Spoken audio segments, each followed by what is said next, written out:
Guys, আজকে আমরা দেখব এই সদর হাসপাতালের যেকোনো রোগীর বেডে আমরা শুইতে পারি কি? তো সেজন্য দেখা যাক আমাকে কি, কি রিস্ক নিতে হয়।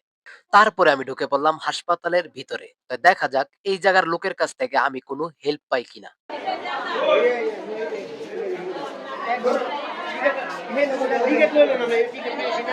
একজন লোক কইতাছে টিকেট কাইটা নেন। টিকেট কাটা ছাড়া আপনাদেরকে রোগীর সিট দিবে না। তো আমরা টিকেট কাটা ছাড়াই রোগীর সিটে শোয়ার চেষ্টা করব। তারপরে আমরা চলে আসলাম আরেকটি কাউন্টারে। তো দেখা যাক এই জায়গার থেকে কারো মাধ্যমে আমরা কোনো হেল্প পাই কিনা।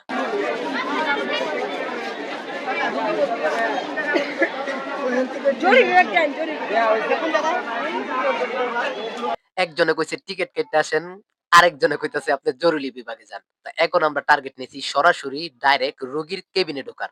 তারপরে আমরা ঢুকে পড়েছি একটি কেবিনে। তো দেখা যাক এই লোকটির সাথে আলাপ কইরা এই লোকটির কেবিনে আমরা শুইতে পারি কিনা। এবং কি এই লোকটির রিঅ্যাকশন কেরম থাকে এবং কি এই লোকটি রাজি হয় কিনা। তো চলেন দেখা যাক। অবশেষে এই লোকটি রাজি হয়ে গেছে গা। আমার কাছেও খুব ভাল লাগছে। তারপরে আমি রোগীর বেডের উপরে শুয়ে পড়লাম। অনেক কষ্ট করছি, কষ্টটাও বিফলে যায় নাই। তার মানে বোঝা গেল মানুষের ইচ্ছা শক্তি থাকলে অনেক কিছু করা যায়। আর ভিডিওটা ভাল লাগলে এই চ্যানেলটা সাবস্ক্রাইব করে রাখুন।